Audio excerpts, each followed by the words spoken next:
What's up, everyone? Welcome into another one of our MLB DFS DraftKings Picks videos, this time for Wednesday, August 25th.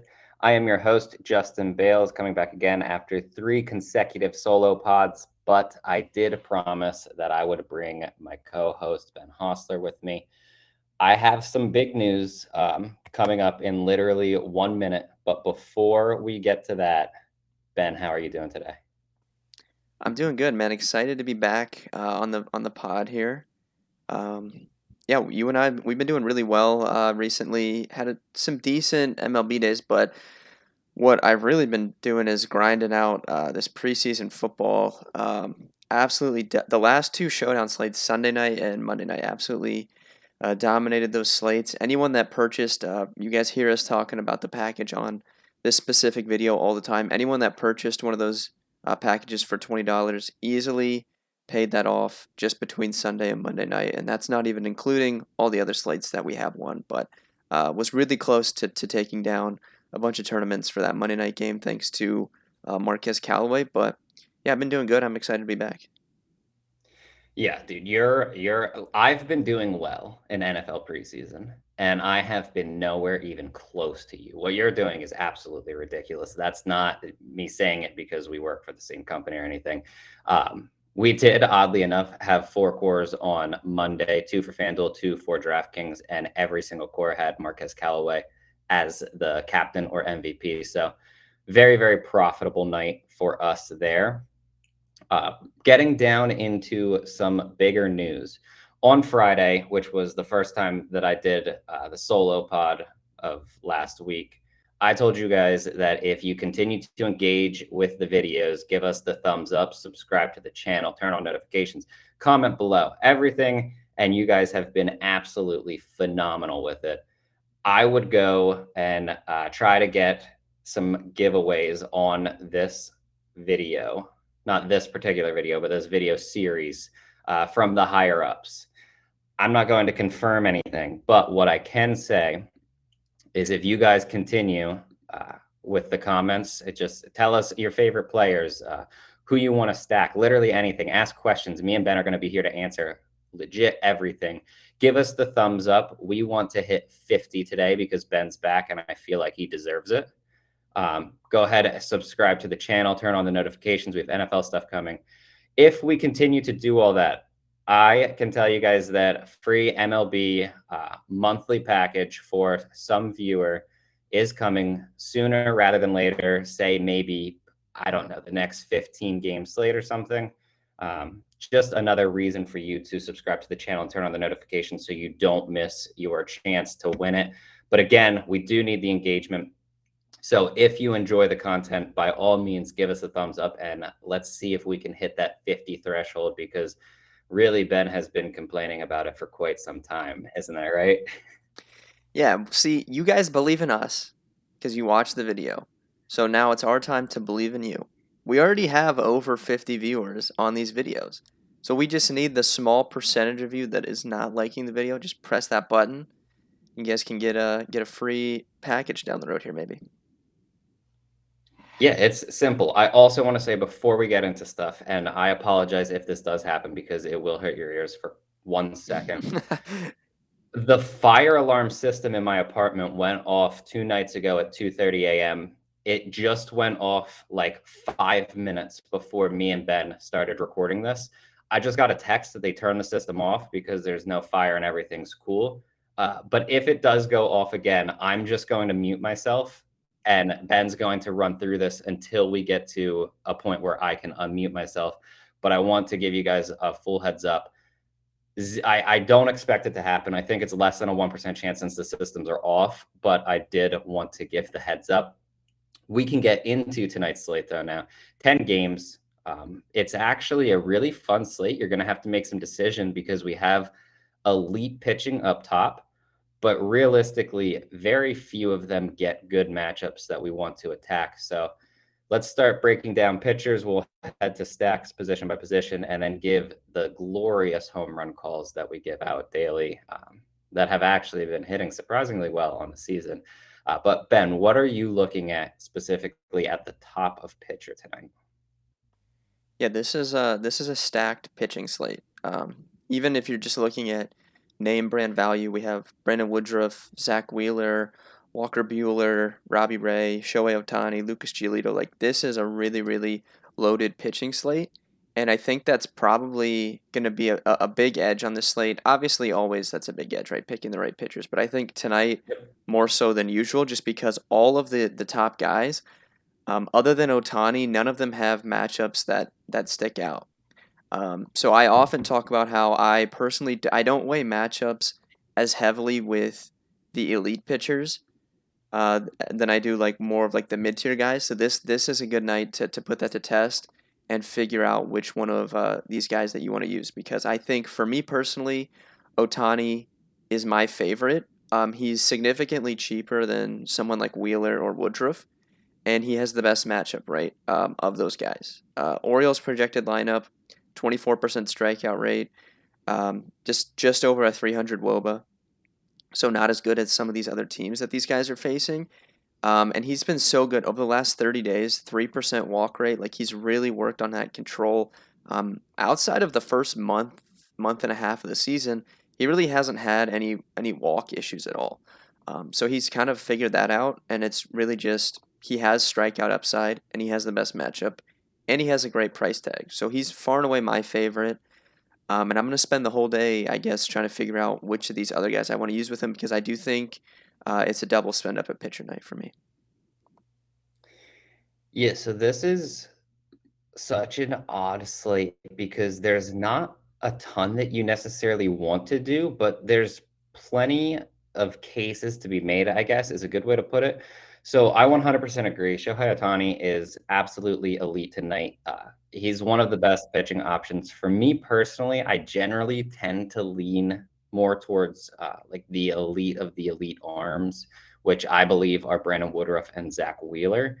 Whereas Otani for 8,700, 100% love him. I wouldn't try to talk you off of him or anything, but I don't necessarily know if I want to go into the slate with him as my SP1. What I'm talking about in like the kind of odd situations is Brandon Woodruff gets a matchup against Cincinnati, right? Over the last 14 days, their offense has been on fire, but over the course of the season, they've really, really struggled on the road. Well, now they're playing in Milwaukee, so you kind of have to go back and forth. Do you trust them not being a good road team? Do you trust their offense at the moment? You then have Zach Wheeler against Tampa Bay, who, again, their offense has been on fire, one of the best in the MLB over the last 14 days, but they also lead the league in games with 10 plus strikeouts. So, very clearly, the strikeout upside would be there for Wheeler. And then, if you want to even drop to someone like Walker Buehler, San Diego's an offense that obviously when you just say them, you're kind of scared off. They have from top to bottom very good hitters. You don't want to do too much. But over the last 14 days, they have the third lowest team WOBA of anyone on the slate. And I mean, Walker Buehler has been as consistent as they come, right? So you're kind of put in these weird situations where you're going to have to do you trust the metrics over the last 14 days? Do you trust that Zach Wheeler can do enough to limit the Rays while racking up strikeouts? It's really a lot to do. And that hasn't even thrown in someone like Robbie Ray, who's just throwing at an extremely high level for the entire season and gets a bad matchup against the Chicago White Sox. So I don't honestly at pitcher, I don't know what I'm going to do, but I do think that all of them are at least viable. With again Shohei Ohtani probably leading the way because of the matchup, but I just don't necessarily know if I would want to go into this slate with him as my SP1. Yeah, I mean, I'm definitely double spending. So I guess you could say he would be my SP2 because I'm gonna play one of these other high price guys. But Yeah. yeah, I mean, you could poke holes in all of these matchups, right? I think the best two pitchers are Wheeler and Woodruff, like just raw pitchers. But Robbie Ray's right there with how he's thrown this year. He's been so good. I think Hmm. I think Robbie Ray has the most boom bust matchup. Um, I mean, White Sox for the season, they're actually I think over the last two seasons even, 350 WOBA against lefties, really really well over a 200 ISO as a team. So they have power, but also a 25% strikeout rate. So they're gonna strike out some. So I think that's a really boom bust matchup for him. I really trust him with how he's been throwing. So I'm gonna really consider him. Wheeler and Woodruff, I think, are going to be the top projections here. I don't have our projections up yet. It's only just after 9 here, but I think those guys are both going to project really well. I think I would lean Wheeler as well at home. The Rays do have strike. Like the Rays, I think obviously the Rays and Reds are both good offenses. I think I would trust a higher strikeout number against the Rays right now than I would the Reds. But I think they're similar matchups, right? Like they're probably gonna have a mid 20% strikeout rate. They have power. It's very similar, but I think I trust Wheeler a little bit. He's been pretty good at home, so I think I would probably rank him Wheeler, Robbie Ray, Woodruff in that order as of right now. But I'm literally just gonna spend the next like 10 hours trying to figure out which one I want to play with him. Yeah, I'm in the same boat. I guess the one thing that I probably do more than you is look at Vegas lines, which I mean, it's crazy when you look at the Reds' implied team total. It's 3.2. It's so low, which makes me kind of feel much better about Brandon Woodruff. But at the same time, it's not like the Rays are at 3.8, so it's also very low. Once you get to someone like Robbie Ray, the White Sox are up to about 4.2. But does it really matter when you're looking at the strikeout and the boom or bust? So it's kind of an odd position. It's going to take me a while also to figure out what I want to do because I'm not just going to completely throw out Walker Bueller either, even in like the tougher matchup. And then if you want to get cheaper, I do think there's some viable options. Josiah Gray at 7,900 against Miami. I do think that's a decent play. Zach Plesac at 85. I don't necessarily love it, but I think it's viable. And then I, I want to hear your opinion on this, but I'm thinking Edward Cabrera is not that bad of a play solely because he's 5,000. And if you look at his strikeout stuff in AAA, I mean, absolutely incredible. He threw less than 30 innings, had almost 50 strikeouts. He's not really going to throw deep into the game or anything, but if he's recording a bunch of strikeouts at only 5,000 and he does get a good matchup against Washington, I feel like that's a very viable option. Yeah, so I do want a quick note. You're 100% correct on Walker Bueller. He's been, you know, I honestly think he's right there in the Cy Young mix with how he's been throwing. And he's just not someone I've played a lot in daily fantasy because of, like, generally he's on slates with other guys. But maybe I'm overlooking him today. Maybe, I might end up moving him up my personal rankings later on in the day if I really just don't love the lineups that come out. So 100% agree. I don't want to overlook him. Like he is definitely going to be in consideration for me. And then you nailed it with Gray. Gray and Plesac were the two guys in the mid tier. I think are fine tournament plays. Um, I'm not sure which one I prefer. I think real life pitching wise, right now Plesac's a little bit better, but he's just been so inconsistent since coming back. Gray, like the metrics don't love him right now, but the 28% strikeout rate is good, and we know he has that upside. So I probably would lean him. And I agree on Cabrera. I'm always interested in taking guys making their debuts when they're basement price on DraftKings if they have strikeout upside because it can go either way, right? It can go they're clearly not ready and they get touched up, or it can go the way of like this team's never seen them before because it's their debut, and sometimes that can be good for them and they have success because of it. So anytime someone's that cheap, I'm definitely interested. So I think for tournaments, you could 100% consider him. Yep, I completely agree with that. And we can move over to stacks. I don't think we necessarily need to talk about Boston. Boston's the top stack on the slate. I mean, Bailey Ober just isn't a great pitcher. He gives up a lot of home runs. Boston's offense has been incredible in recent games. They're dominant at home. They have an implied run total of 6. It's by far the highest. So I guess we could really just say, excluding Boston, where are you looking at for stacks?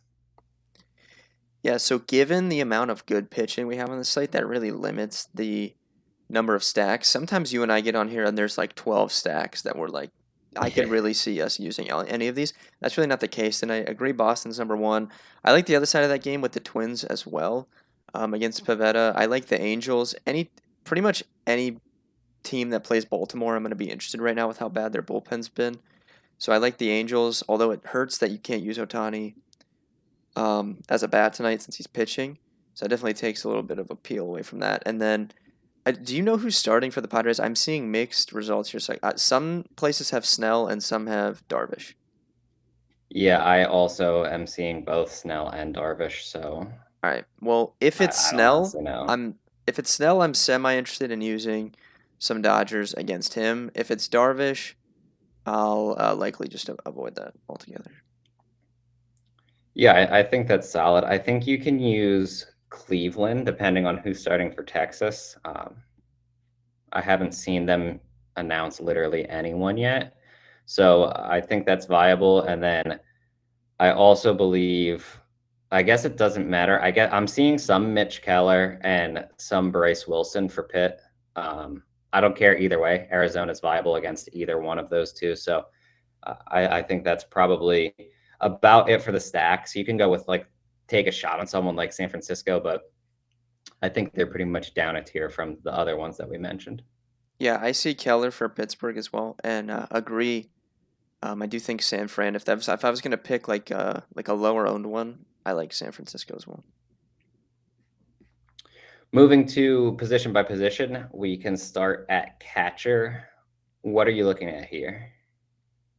Yeah, so I'm probably gonna have to save here today if I'm spending up for two pitchers. So that's gonna be contingent on when lineups come out. Dalton Varshall was someone that stuck out to me.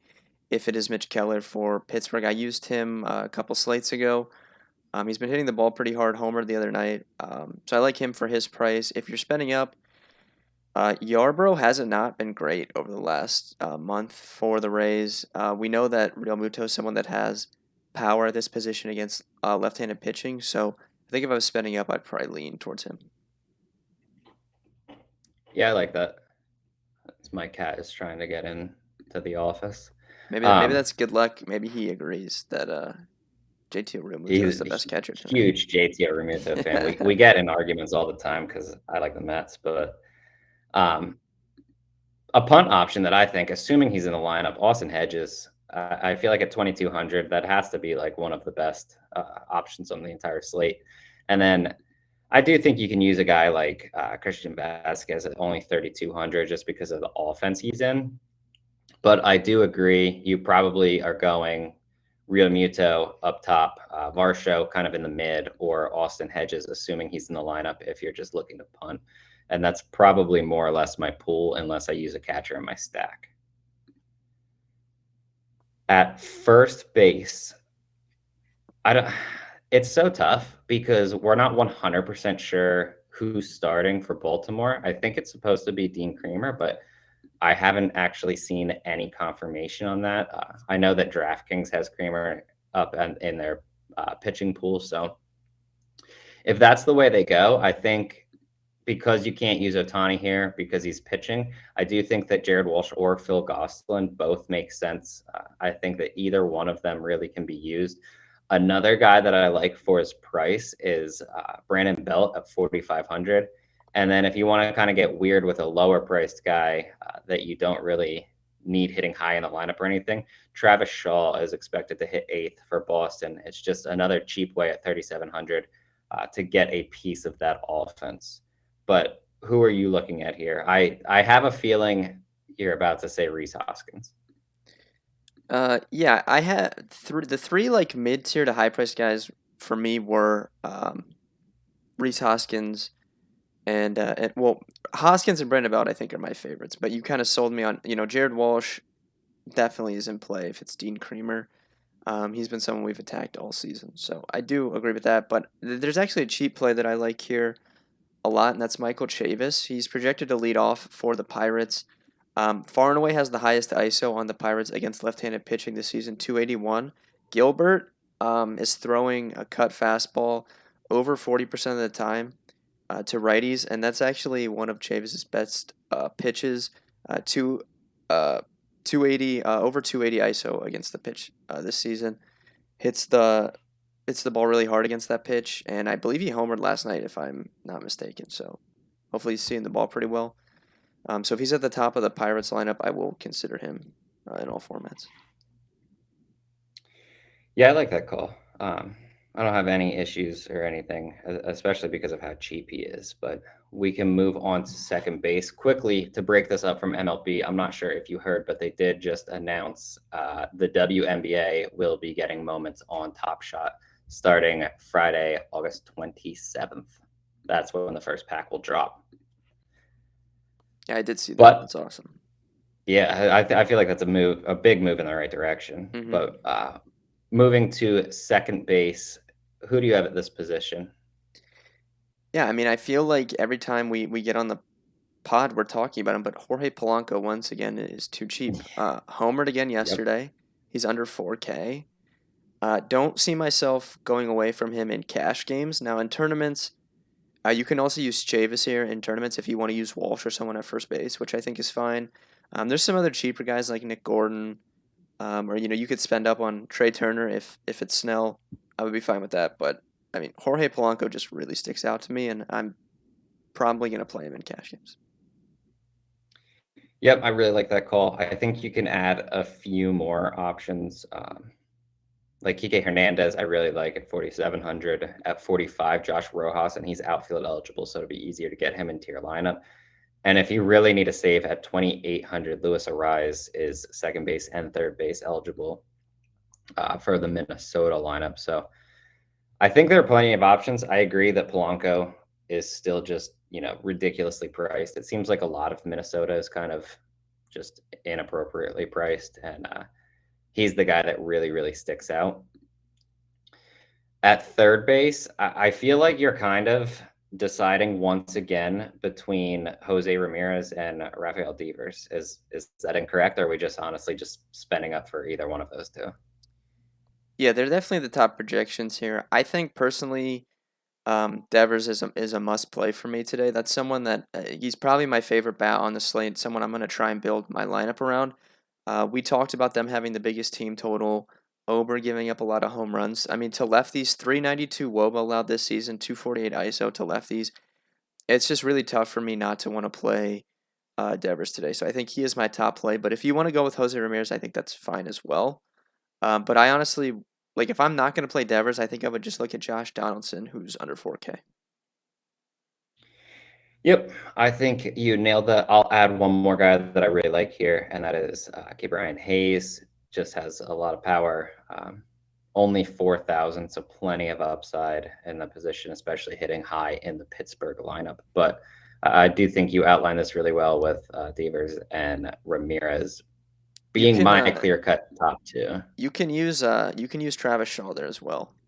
Like if you don't want to use Devers for whatever reason and you don't need you need the Yep. money or something, like Travis Shaw is third base eligible as well. Yep, that's a really good point. At shortstop, to me, it feels like you're paying up for Xander Bogaerts again. If you aren't, you're probably dropping to 4K and playing a Med Rosario. Is there really anyone else that you have a strong feel about, or do you just feel like those two are pretty clear at this point? Yeah, so I agree. Like you're either spending up or you can look at Rosario in the mid tier. But I actually really like Freddie Galvis tonight. Haven't talked about him a while, but he's cheap. Really good numbers against lefties, right? 370 WOBA, 246 ISO, and Yarbrough's another guy that throws a lot of cutters. For the last 3 seasons, Galvis 296 ISO against cut fastballs. So I think Galvis might be my favorite cheap option today. I think that's interesting. I hadn't honestly considered him too much, but I do like the call. I think that it's interesting. I guess other guys that I would at least go with that are kind of in different pricing ranges to the point where you could spend them and not need to do anything weird with your money. Brandon Crawford at 4,800, and then Jose Iglesias at 37 is a bit too cheap as well. But we can move to outfield where we have literally 8 million options, I guess, that you can choose from. So who are you looking at? Let's just start at 5,000 or above so we don't I guess let's go 4,500 or above because there's not that many guys at 5K or above. So 4,500 above, who are your favorite guys? Yeah, number one for me is Kyle Schwarber. I think fitting with that Red Sox theme, bats from the left side. Had a really good season. Under 5K, 4,700, I believe. So I really like Kyle Schwarber in that range. If you want someone a little bit more expensive, I think Franmil Reyes is probably my favorite above 5K, but Schwarber is my favorite overall outfielder today. It's actually hilarious. Those are the two that I had outlined. But then I Nice. also at 47, so assuming you're going Schwarber in cash, I think that at 47, the appropriate pivot would be Kettle Marte, same exact price. And then I just looking at it, I can't believe that Franmil Reyes and Juan Soto are the same price, and we're saying that Franmil Reyes is the play that we like more. I know it's insane. It's not that like Juan Soto's a bad play. Like you obviously can use him every slate, but Franmil has been locked in. Like really the last like 2.5 weeks. And I really haven't gotten in on it. Like FanDuel's, he's perpetually underpriced. So I've been playing him a lot on FanDuel, but DraftKings, I really haven't used him much. Yeah, so I think it's smart to add that again, if Franmil is someone that you're going like in cash or something, just immediately pivot to Juan Soto in tournaments. It's just Yeah, a really good play especially if there. it's a one-off. Yep, 100% agree. So moving down, anyone below 4,500, and I mean, the amount of cheap guys that we have on this slate is crazy. But who are some of your favorites? Yeah, this is another slate. This is why I think it's easy to spend up at pitcher. There's just so many cheap plays here. Max Kepler's probably my favorite at 3,900. I think you can use him in all formats. Justin Upton is extremely cheap still. You can use him. Adolis Garcia's under 3K, I believe, still. You can use him against Plesac. I like all three of those guys. I think they're all three cash game playable, to be honest. Yep, I'll add a few more. Miles Straw continues to be one of the most mispriced players on a nightly basis. He's 2,800, just stupid cheap against literally any pitcher as long as he's leading off for Cleveland. Alex Verdugo at 3,500 is a cheaper way to get a piece of the Boston bats. I think assuming a lefty starts for Texas, Oscar Mercado at 2,200 is too cheap. If you want pure upside, Brent Rooker at 2,700 is a bit too cheap. That's a lot of guys that we just outlined, and I don't know. There's even more than that. Like guys like Jake Cave, if he's in the lineup at 2,000. Tavares for Texas, even though we like Plesac, is as long as he's leading off. Like there's so many different routes that you can go at outfield where there's just really really cheap guys that you can basically do whatever you want here. Yeah, I agree. Tons of cheap options today. So it is arguably the most important time of any podcast that we do. We're here for the home run calls. Before we give ours, go ahead, comment below, drop your home run calls. And Ben, who do you have for a home run tonight? Yeah, while you're commenting, like the video, reminder. Secondly, home run call. I sold you on this. I know I did. It's Freddie Galvis. He's hitting a home run tonight. Freddie Galvis. Yes. That's an intriguing pick. I would not have thought that you were going to go with someone like Freddie Galvis, but I do like it. My home run call, I originally wanted to go Jared Walsh. So just anyone mark that down that Jared Walsh was my first pick, but I'm changing it up. I'm going to Brian Hayes. I think he's going yard for 4,000 tonight. So once again, just a little hint, if we continue to do well, giving thumbs up, subscribing to the channel, turn on the noties, and comment below anything you want, any questions. Now that Ben is also on the stream, I'm sure he's going to be periodically checking it throughout the day to answer the questions with me. You can also join our free Discord, chatdfs.com. Check out DFS Karma or Bet Karma for everything fantasy sports or sports betting. And all of our links are located in the description. So if you just click the show more, you can find all of our links there. Before we head out, I do want to give a quick shout out to Jock Market. It is basically fantasy meets stock market. If you're new to this video, you can sign up for Jock Market. It's an app. Just download it, JOCKMKT, and then create an account. And when you deposit $50 or up to $50, use the promo code KARMA, and you'll get a 100% deposit bonus on that. Getting in our Discord, we give out free advice on Jock Market literally daily. So highly recommend that you guys do that. Again, we appreciate literally everyone watching our videos and everything, though. So I know that someone that is big on our videos just won 15,000 last night on FanDuel, which was really cool. Yeah, what is But his hopefully what is the Discord name? We gotta shout that guy out, man. let me quick check. I can pull that up. It is CMJ0009. 0009. Yeah, shout out to you, man. Took home 15,750 off of $134 in entry fees.